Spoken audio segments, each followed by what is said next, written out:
Hey everybody, it's Rory from A&S Gear, and today we're going to learn how to do some general maintenance on your paintball markers. Alright guys, so today we're going to look at a Tippmann A5, and we're going to go through it and just do basic, just kind of a basic overhaul, basic maintenance of the gun, or where you would need to look to do basic maintenance on a gun like this. So obviously, before you work on any gun, you want to make sure that it is degassed, that it is decocked, and it is safe to work on. So either it's turned off or just in a state of safety, I guess would be the right term. For a gun like this, I would like to remove all my parts. Before I start focusing on any section, any individual section, get everything off of the gun so that you can work on it individually. If you're going to be doing the whole thing. If you're not going to be doing the whole thing, you're only going to look at the trigger, then just take the trigger off. But since we're going to look at most of the gun today, we're going to take everything off and kind of go through it piece by piece. So let's get the barrel off. And then we'll take our frame, we'll take our cyclone feet off, we'll get the front grip off of there. So let's just start with some easy pieces first.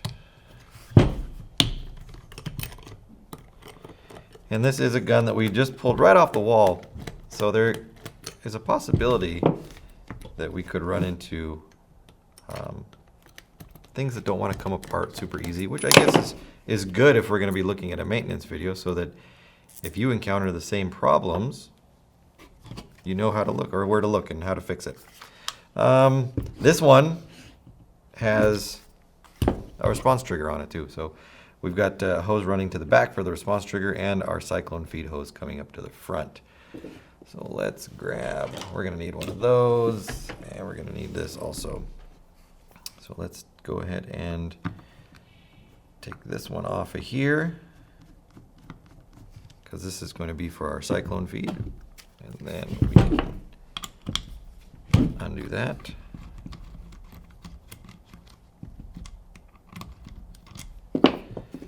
Once that screws out, that's going to let us just kind of wiggle the cyclone feed off, and we'll take it off.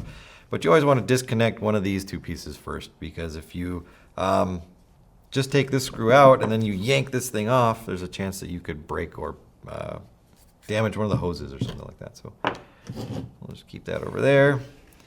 This is running to the back, so that when we get ready to do our frame, we'll want to make sure that's off of there too. And as you can see, this is a, I don't want to call it a newer 98 or a A5. These have been out for a while, this style of A5, but it does have the dual port on the side, and it does have the selector lever on the trigger. Now, the older versions didn't have that. They only had one port on the side and no selector on there. So this is a newer version. Most of the internal stuff will be the same for either model though, so don't worry. Let's go ahead and we're going to take this pin out, this pin out. That one's a tough one right there. Let's see what we can do here. I don't want to hurt myself. Yeah, that's not going to work. So let's use our, we're going to use a slightly bigger screwdriver, and then just something to tap it down like that. And then also the rear one. Get that out of there. Now once those three are out, we'll be able to pull everything down here. If we just did these two, when we pulled the frame down, the gas line would still be in there, and it would not come out. The gas line is held in by this retaining pin that goes through right here. So this is our gas line coming up to our tombstone adapter right there. And this actually just threads together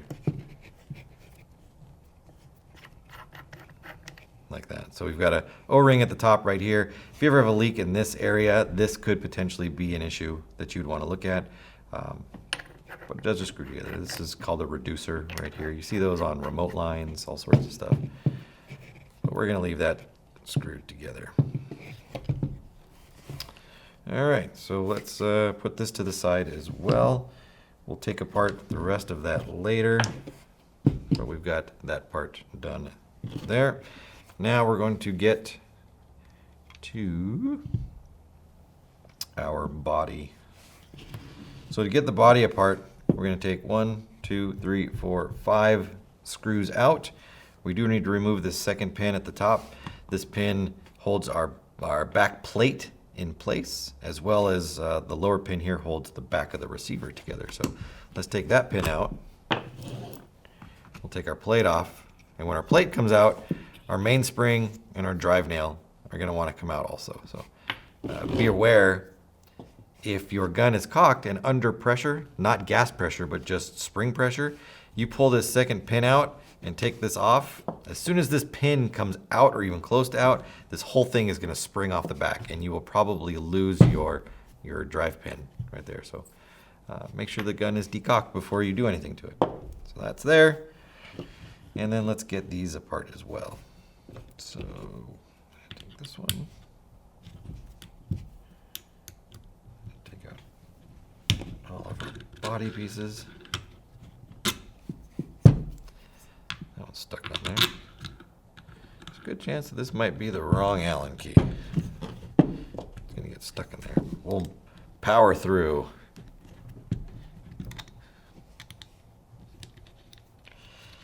Now you can do this one of two ways. You could pull all these screws out as you're undoing them.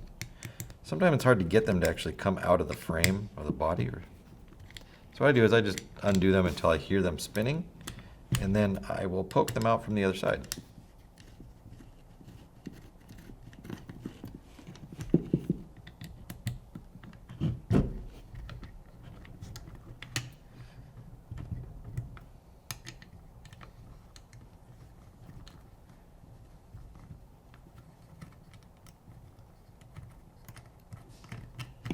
Alright, so we're going to flip it over. Some of them will just fall out. If they don't, you're just going to poke and pop them all out of there. Once we get the front receiver up here to be slightly loose, and this pin or this screw comes out of here, out through there, this piece will fall out. As you can see, it's got a hole in it right there, and that is going to go through there and hold it in place. And then this long screw goes up through here and holds it in place through here. So if you're wondering why I left that in there, it's because you can't take it off until this last screw comes out. All right, so we're at the point where we can take the body off. As with most Tippmann guns, when you separate the body apart, there's some things that can go flying all over the place. So our gun is not under pressure right now. Our mainspring is out, so we've released as much of the tension in there as we could. If you tried to somehow, this stayed together, I don't know how it would, and you tried to pull these body halves apart under pressure, things would just go everywhere. Oh, that's one that didn't come out right there. Forgot this one at the top.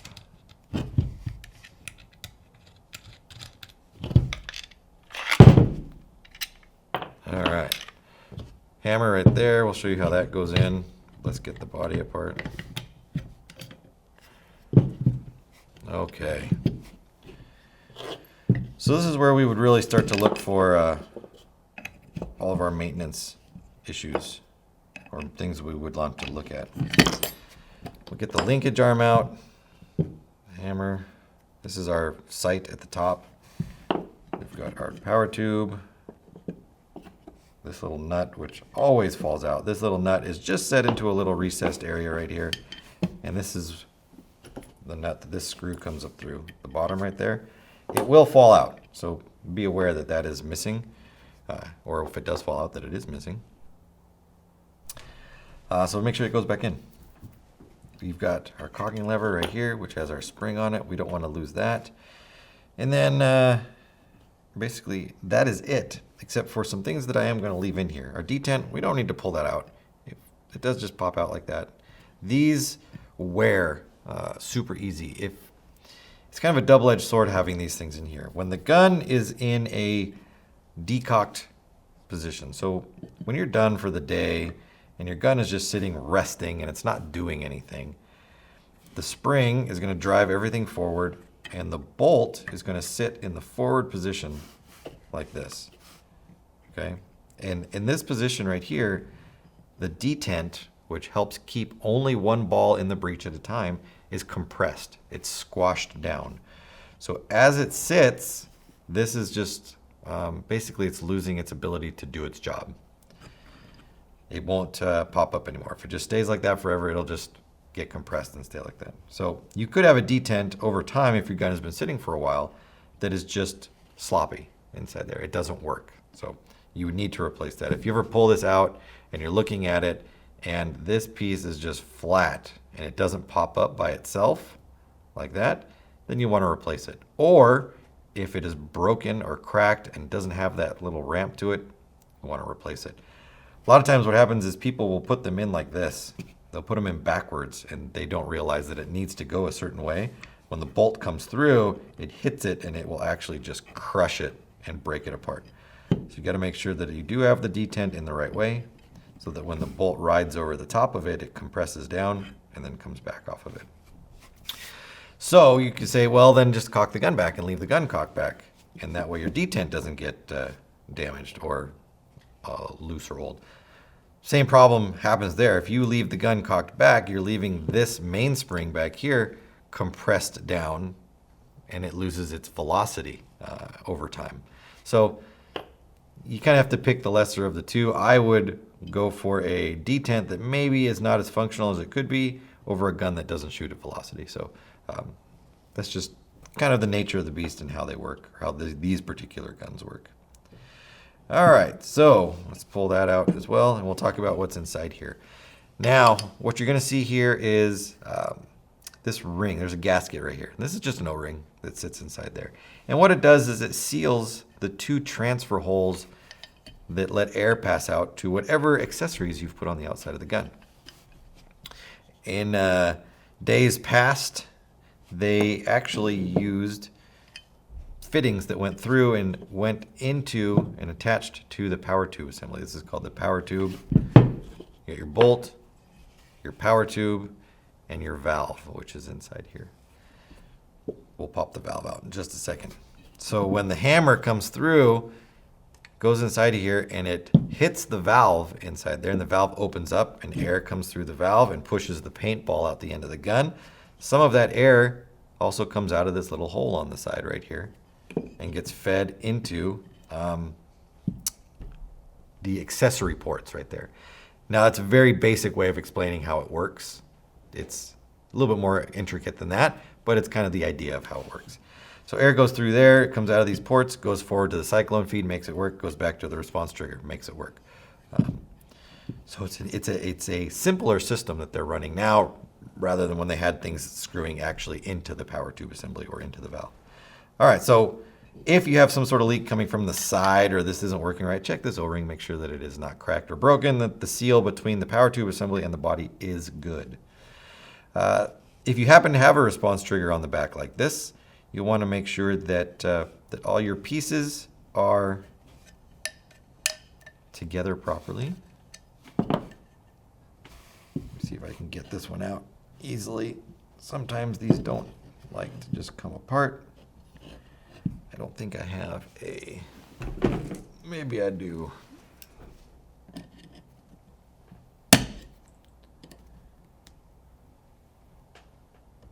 Dad's gonna hurt his fingers like that. This piece just threads into there. It's not a big deal. We don't need to pull it apart. You might not be using a cyclone feed, so that really doesn't matter. So that into there. This just gives you your connection from the outside to the inside of the assembly right there. Pretty straightforward though.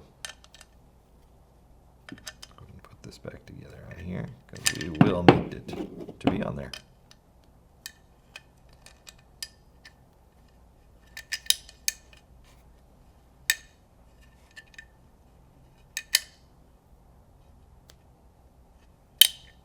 All right. It's going to go right up there like that. All right, so our body is clean, basically. So where we would start now, we're at the base. We're at the very end of our disassembly. So we're going to start looking at our pieces and then put them back into the gun, kind of in the order where we can rebuild everything. So on the opposite side, we have left our barrel adapter.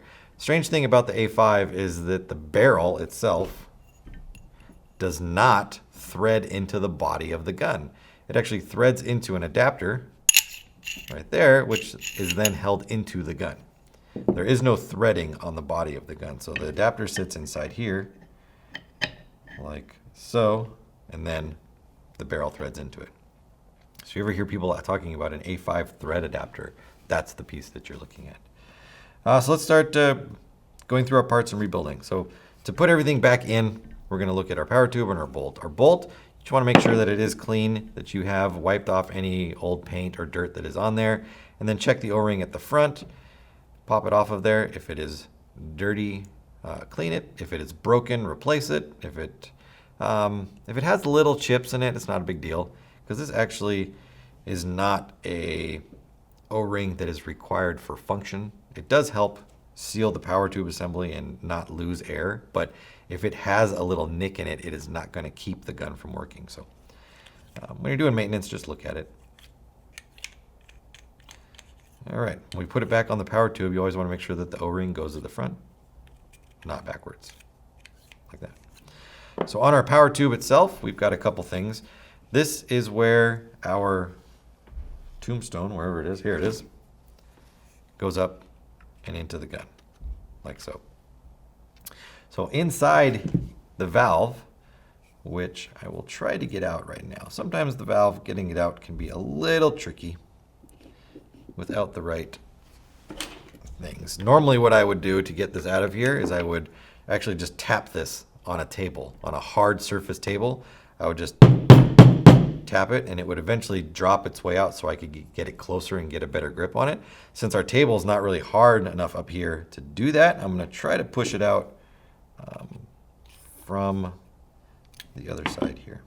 Probably should have thought of that, about getting this out of there.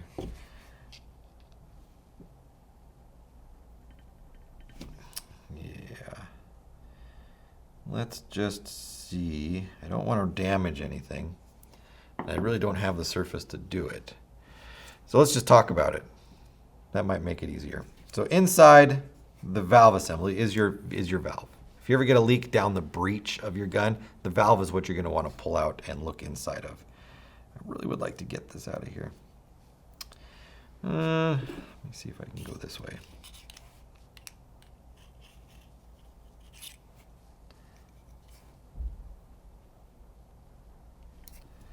Not going to come out of there. It's going to fight me the whole way, isn't it? That's all right. We'll see what we can do here. We are going to do... Let's just try it this way.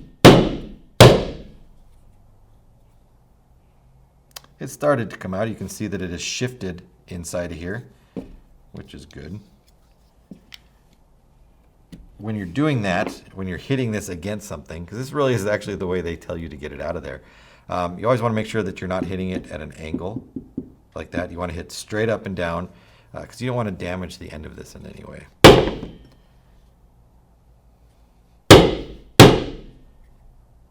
All right. Let's see if I can push it now. There we go. Just had to get it started. All right, so there's our valve coming outside there. On the side of our power tube, we have this little screw. This is actually our velocity adjustment screw that's right here. This is what's going to control our velocity. By adjusting this screw in or out, what you're actually doing is just you're restricting airflow through the gun. It doesn't actually go into anything. It just goes into the power tube assembly where air flows through. So if you're restricting the amount of air that can be pushed through a certain area at one time, you're going to get a lower velocity. If you open that pathway up so more air can rush through quicker, then you're going to get a higher velocity. So it's a very simple design right there. And this is accessible from the outside, so you can adjust it while you're using it. So here's our valve right here. We've got our pin on this side, and this is where the hammer comes together and hits it like that. Pushes it open, and it releases air that's being fed up through the bottom from your tank. There's an O-ring that sits right here, and you can see it right inside of there. And it's quite a large O-ring, or a thick O-ring. Not a big as in size, but thick O-ring. So the tombstone, which is this piece right here at the end of our hose, slides up inside of there, and it sits up against that O-ring. And that's what seals the air passage from our valve and our tombstone. They call this a tombstone. If you're wondering why I keep referring to it as a tombstone, because it looks like a tombstone if it was sitting up and down like that. That's the only reason. So that's how it transfers gas from the hose through the adapter and into the valve assembly. So a lot of times this O-ring will go bad inside of there, and you don't get a good seal against there, and it will leak. So check that, that assembly right there. What I will not recommend that you do when this is out of the valve or the valve is out of the power tube, unless you want to get into it, is push on this piece right here. When there is nothing on the back side of the valve to hold everything together and you push on the valve pin, it'll all come out the back side. It'll all fall right out of there. And sometimes these O-rings can be a pain to get back in. But let's see if we can, let's see what happens. Everybody likes to see things go wrong, so let's just try. Do I not have a pick somewhere? Oh, there it is. Pretty much got to have a tool like this if you're going to be doing work on guns. Otherwise, you'll never get anything out of anything, if that makes sense.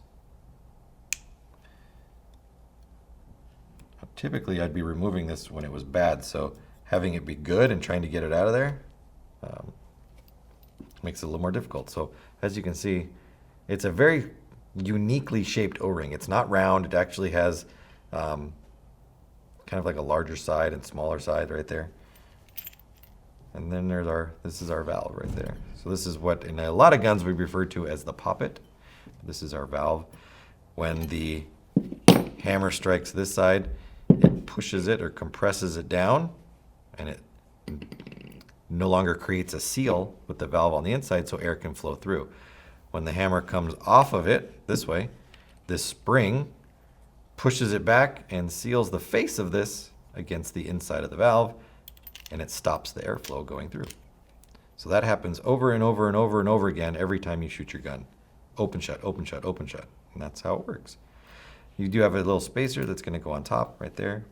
And then this O-ring goes back on here. Now these can be a pain to put in sometimes. So you just kind of have to keep working it around until it fits in properly. Don't be discouraged if it doesn't go in right away.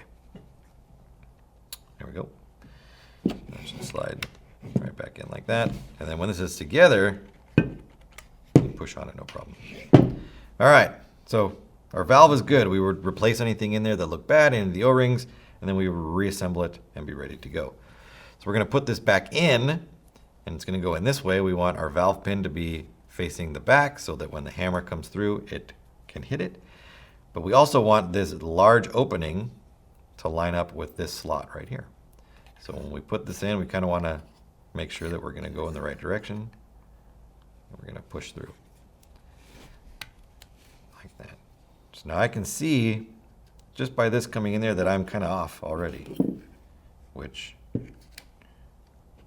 does happen quite often. So I'm just going to turn it so that I'm kind of lined up right.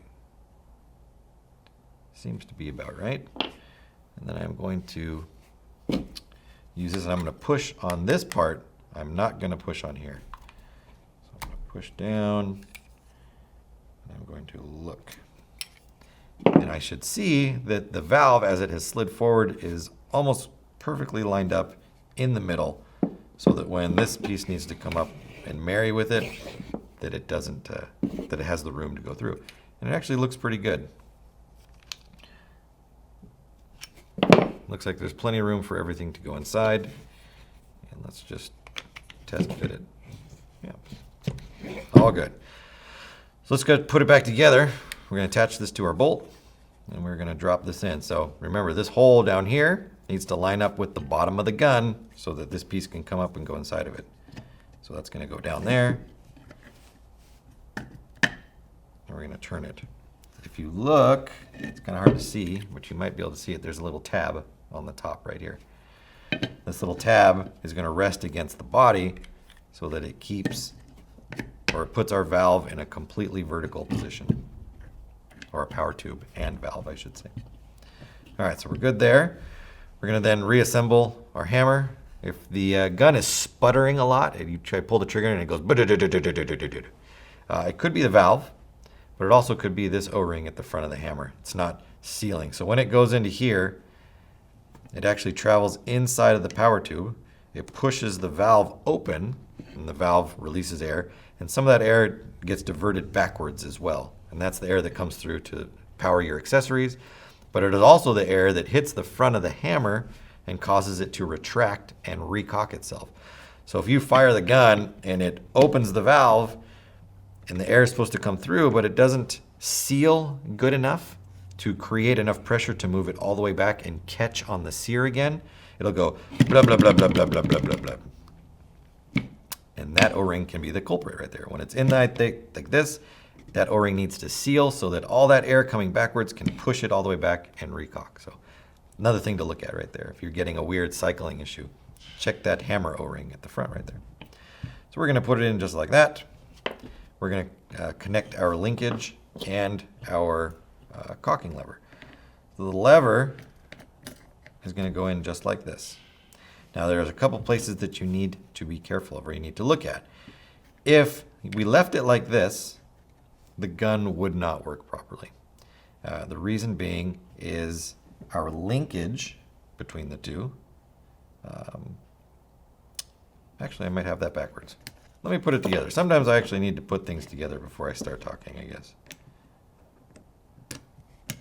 So that's going to go together like that.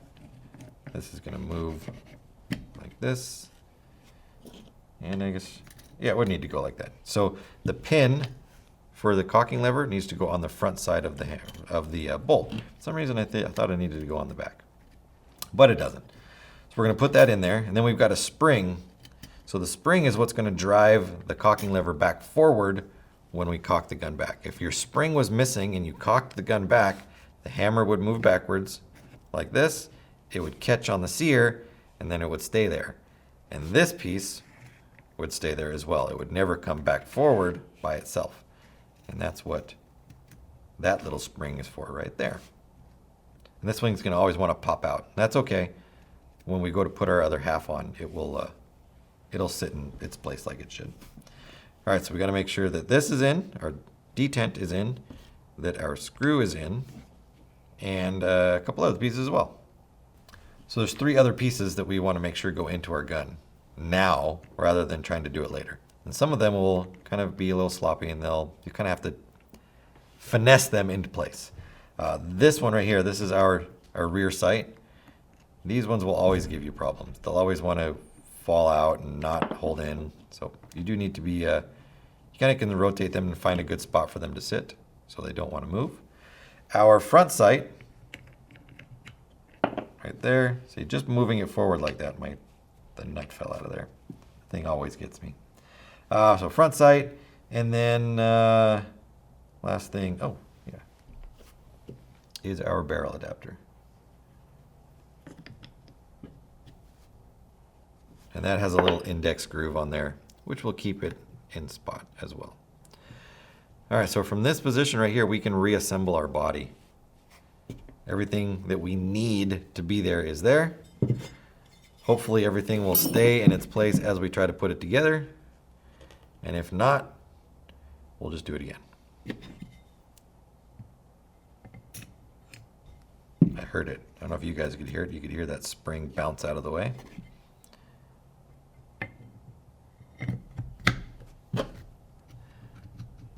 That's good. We want to rotate that and make sure that it locks into each position as we rotate. This is in, and then we're going to lift it up and just kind of look around the body and make sure that all of our connection points, or where the 2 halves would come together, they are close together. There isn't a big gap between them, and everything looks good all the way around. So at this point, we can kind of just put the main screws back in place. And remember, this screw that goes here holds this in place. So we can wait and just leave it off for right now and then put it back in later, or you could put it in there later if you don't mind it sticking down. I'm going to wait. So I'm going to put those in there. And tighten that.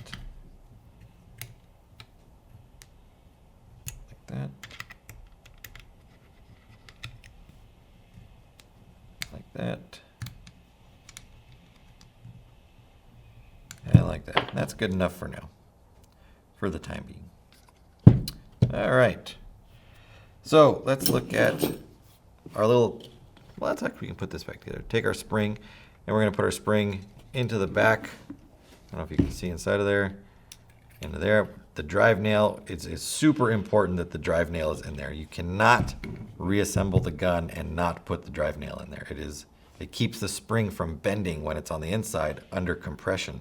If you didn't have that in there, when the spring compressed down, it would just bend over or break or kink or whatever, and you would have some problems. So then we'll put this cap on, and we will run a pin through it to hold it in place. All right, so our body is back together. Everything is in there. That works like it should. Obviously, it's not going to catch right now because there's no sear assembly to catch on it. But everything looks to be in working order, so we can kind of just set this off to the side for now. All right, we'll look at the frame next. So the frame, get these screws back in over here, is going to come apart in a couple different spots. You're going to need to take off this one at the bottom if we want to actually disassemble the halves of the gun. If you're just going to do maintenance to the trigger assembly, you don't need to take apart the whole frame. But there's our ASA at the bottom there. If we take out our selector switch, that will let us bring the whole trigger mechanism up and out. And then if we wanted to, at this point, if we had a response trigger like this one does inside of there, and we needed to get to the response trigger that sits inside of here, we would have to take this screw, and this screw out. Or if you're going to do a response trigger, put it in, you would have to take them out. So we'll just open it up real quick, and you can see the inside, and then we'll put it back together.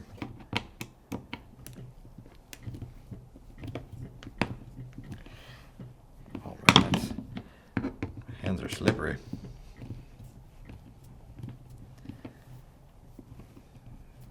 Get a good hold on it. There we go. Here's the non-greasy hand.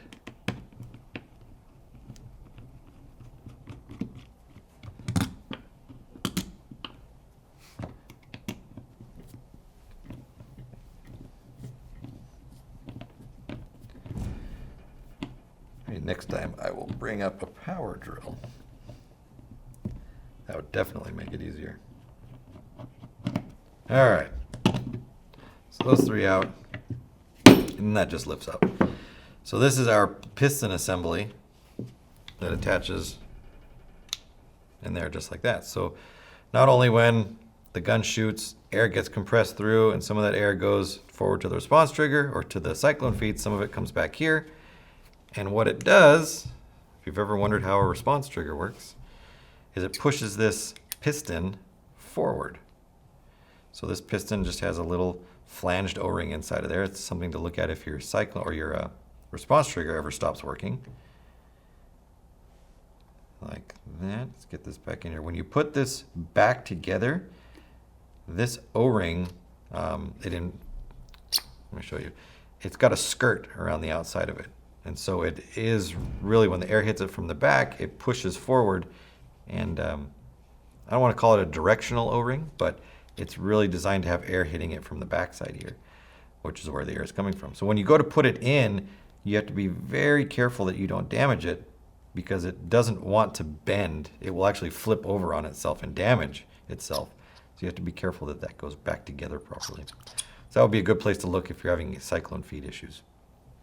So when the air comes in, it drives this pin forward, which drives the trigger back forward, and causes it to reset. So with a cyclone feed, if you hold the trigger down about halfway or so, the gun will shoot, the pin comes out and resets the trigger, but you're still kind of holding it halfway, and the gun will shoot again and again and again. So it's a way to shoot your gun without having an electronic system in it at a higher rate of fire. So you can get full auto at 12, 13 balls per second without having a battery or electronics in it, and just working off the power of the gun itself. The things you learn, right? So we'll put that back together. That's it. The response trigger is a very basic system inside there. I think people think it's more complicated than it actually is. It's pretty clever though, I'll give it that. How to get the system to work for itself, basically.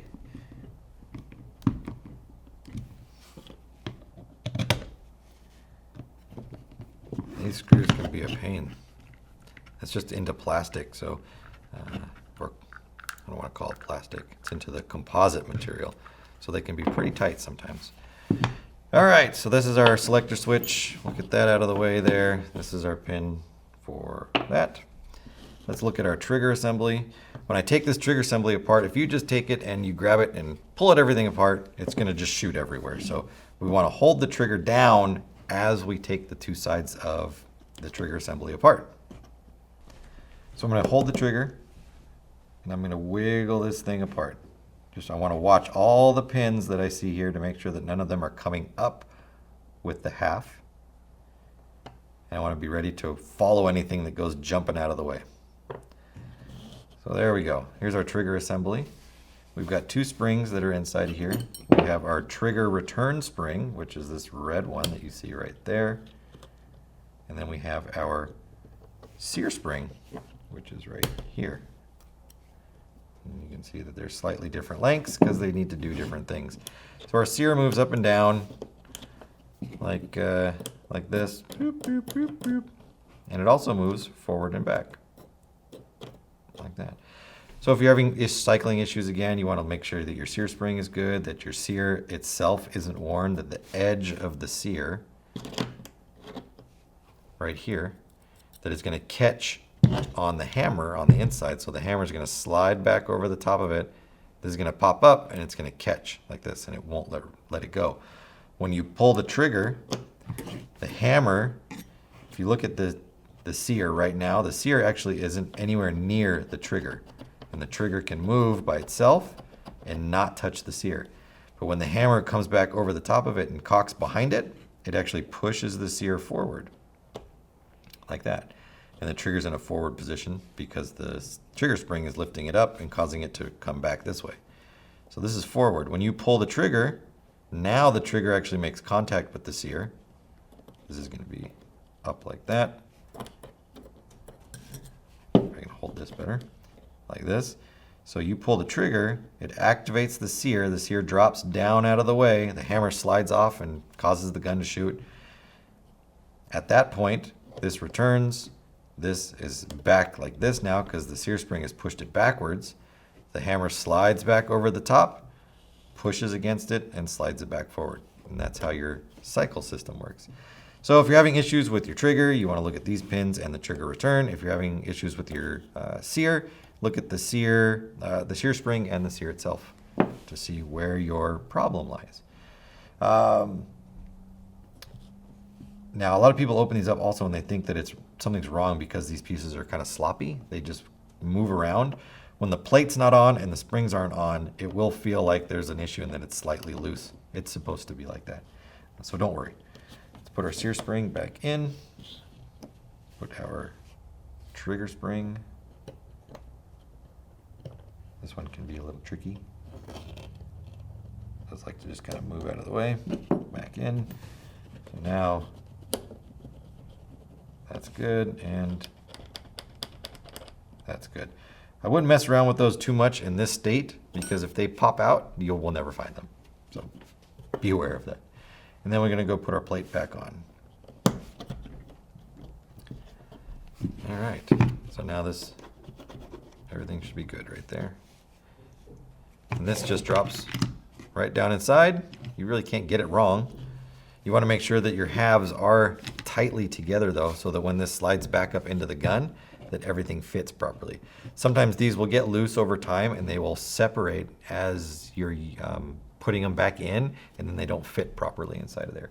Once it is up inside of the gun, these are held together by the actual body of the gun, so they can't separate while you're shooting them, only when you have them out.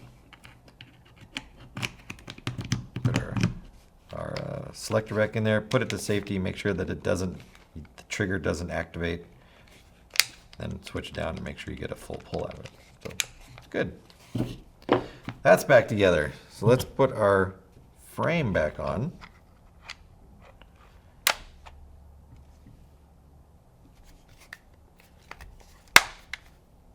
That's good in there. Everything looks good. Just want to make sure we get this last one in here. Don't want to leave any pieces out. We want to put it all together and then have one screw left over. That's not fun, because then you got to take it all back apart and figure out where it went. All right, that goes in there.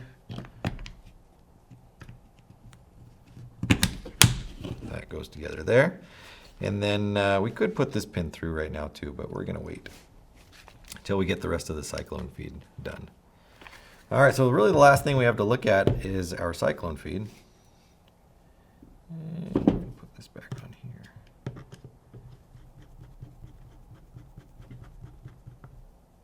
And these fittings right here, the one that goes in here and the one that goes in here, and the one that goes forward here to the cyclone, right there, don't over tighten them. Just snug them up. They have O-rings on them to seal properly, so it's not so much the tightness that you're creating the seal with, it's the O-rings that you're creating the seal with. So that pretty much goes for any paintball thing though. Don't over tighten it.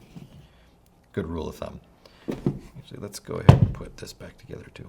So we'll drop that inside there. Oh, that's why I needed to do that. Silly Rory.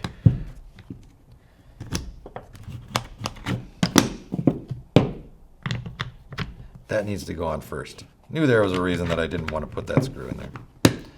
That's all right.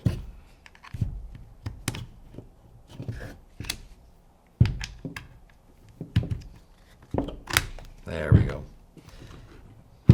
This frame actually helps hold that up there. Too many things to remember, right?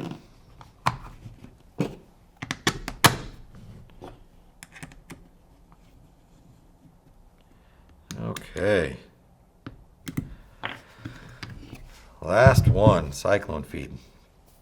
So the cyclone feed is actually pretty simple as well. 4 screws on the bottom. Let's get those out. That'll let us remove the plate. A lot of cyclone feed issues stem from what's called the ratchet on the inside. That's why you'll see upgradable ratchet assemblies that are made out of aluminum rather than some sort of composite or plastic, because they don't wear as fast. If you ever are trying to shoot your gun and your cyclone feed isn't spinning, as we've seen, there's numerous places that you would want to look.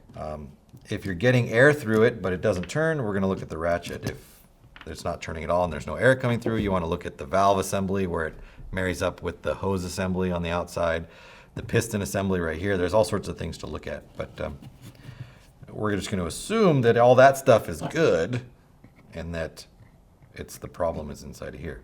So our plate comes off, and you can see our ratchet assembly inside here. We have one screw that if you turn it over, it will fall out. This is or nut, I should say, sorry.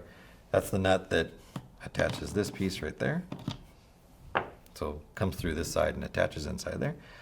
So how this works is we've got air coming in through here from the back side of the gun right here.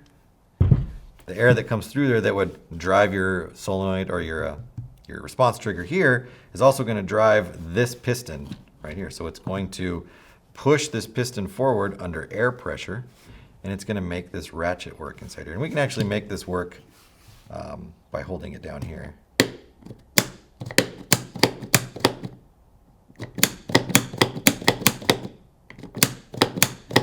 And so every time this turns over or comes forward, you can see the little linkage right here comes over and it grabs onto the next side of the ratchet. It pulls it back one turn and then it goes back again. It does it again. So it just turns one time each time. Turn, turn, turn, turn. So that's how you get a loader that works with the gun without needing any batteries. Every time you shoot the gun, this system activates and it loads one ball into your gun. So a pretty cool mechanical system that doesn't need any electronics. So what goes bad inside of here? So this post right here that actually runs up through the top, it will go bad, and you will need to change out the linkage on there. So let's actually pull this up and out right here. So here's our piston that drives forward every time we pull the trigger. This on the outside, this is just a way to manually activate the cyclone feed. Let's just say you were on the field and for some reason this stopped working because of whether maybe this O-ring goes bad or the skirt goes bad or you're not getting enough air into the cyclone for some reason because some issue happens in here. At least you can make it work manually. And that's just, excuse me, by pushing on this piece on the back. This does not move when the gun is functioning by itself. You won't see this thing going in and out, in and out. This is just for you to manually activate the system. We're gonna pull this part out here. So we need to flip it over. We're gonna take out our paddles. Maybe you wanna replace your paddles. You wanna get softer ones. This is the way you do that. Take that pin out or screw out. And then we grab our paddles and lift them out. Sometimes the bottom paddles right here, they don't like to come out. You can't grab them from the top and get them out. Just get a flathead screwdriver and you can just get underneath them and slide them out. All right, so then we've got our little spring right there that keeps everything in line and keeps, when it cycles once, pulls it back into place. We've got our pin, and then we have our ratchet, that is this piece right here, and then our linkage arm that goes through here. So the ratchet wears every time this thing comes around and grabs onto the ratchet assembly and locks in and pulls it around one turn, or I guess it's probably like 1/6 of a turn. It's going to possibly wear. And the original piece right here is made out of a composite material, so it will wear over time. It's going to happen. There's no way around it not wearing. It just does. So there are aluminum upgrade versions that you can get, although the composite one does last quite a while, so I wouldn't necessarily worry about that too much right from the beginning. But if you're the kind of person that loves to do upgrades and things like that, definitely the ratchet is something that I would look at. So you pull that out and replace it. Putting it back together, pretty straightforward. We're going to run this piece through the ratchet assembly. But an interesting thing with the ratchet is inside the ratchet here, there's actually a spring and a post. And the post helps ride against this larger part, and it keeps it centered and in its position. So you do need to kind of take this piece and push it back. You can see that I'm compressing it down inside of there. You need to compress it down and get it out of the way so that this piece can actually fit through and go to where it needs to be. So I just push it through a little bit like that. Then I'm going to, if I can, slide it over and then release it. And it's back into position right there. Kind of an easier way to do it than trying to compress it down first and then slide the post through. There's enough little wiggle room where you can get part of the post in and then compress it later. All right. Make sure the post lines up and it actually goes through the slot in the bottom. Now from this position right here, I usually will take my paddles and put them on, because the paddles will actually help keep this up and in the right spot. If I try to work it with it on the bottom, because of the spring over here and the way it's set up, it's going to want to pull itself up and out. So let's take our paddles, drop them down in there, and they all are indexed so they line up properly on top of each other. Take this and put it in there. And that's how you're going to get in there and clean anything you need to. Wipe it all down. All right, so that's back together. You can see now it doesn't want to come out by itself. We take our piston assembly right here, check this O-ring to make sure that it's clean, clean the inside of this piece here, put a little bit of oil on it. You're going to use mostly oil for this gun. There's no real reason to use any grease in here, so all just oil. I'm going to compress everything down and set it into place right there. Don't forget our little spring assembly. It's going to go on there like that. And then we're going to test it just to make sure everything works. Everything's good. And this can freely rotate. Don't worry about this being in the wrong spot. We can actually just rotate it around. It's not a big deal. Don't want to lose this nut. Again, there's a couple of those that like to fall out all over the place. And then we put our cap back on. Again, another part of the gun that some people might think or have heard is daunting to deal with. But if you understand the parts that are in the gun and how they work, it's really not that complicated. There might be a lot of parts or a little number of parts, but if you just understand it, it's easy. I guess I say that even though it might not be so easy for some people. First time you do anything, it's always complicated. I've taken apart many a cyclone feed. All right, so we're almost all back together now. And we're just gonna end up reassembling back onto the gun, and then our maintenance would be done. At that point, we would test the gun out, put air on it, check for leaks. You'd be surprised how many times a gun doesn't have a leak on it, and you pull it all apart just to do general maintenance, and when you put it back together, it's got a leak. You might have forgotten O-ring somewhere, you pinched something when you put it together and you didn't realize it. Those things will definitely happen. So we've got it upside down. We don't want to put it together, obviously, like this. We don't want this fitting to get crushed against the side of the gun. So we need to make sure that it is in the vertical position so that there's plenty of room for our tube here and the cyclone feed to sit properly against the side of the gun. And then we've got 2 pins right there and right there that need to line up with that. At that point, we'll flip it over again. And where is it? This one? Put that in there. Tighten that down. Again, just snug it up. You don't need to kill it. Attach this back together. Snug. Kind of turn that so it's out of the way. We don't want it getting caught anywhere. From here, we can go ahead and put this pin back in. Right there. This pin, which again goes through the top of the tombstone, holds it in place. We have our front foregrip that we can push in. And remember, that foregrip is held in the front by that piece. Woo! And then through the bottom by that longer screw.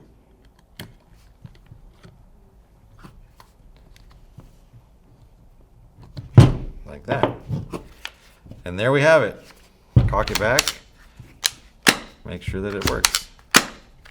Now obviously we would want to then put air on the gun and make sure that we don't have any leaks anywhere. But the video as we did it right there was complete all the way through the entire gun, and even extra pieces with the side or the response trigger, which might not even be on your gun. So it's a step you don't even have to worry about. But once you see it internally, it's really not that complicated. Just get yourself familiar with the gun, and doing your own maintenance at home is easy and can save you the money of having to bring it into someone like me to fix it for you. So your gun. I don't know where I was going with that. There you go. Let me turn it. Actually, no, it needs to go this way. All right, guys, there's your A5. Well, guys, I hope this helps you out with any questions or concerns you have about your paintball gear or products. And as always, for all your paintball needs, shop ansgear.com.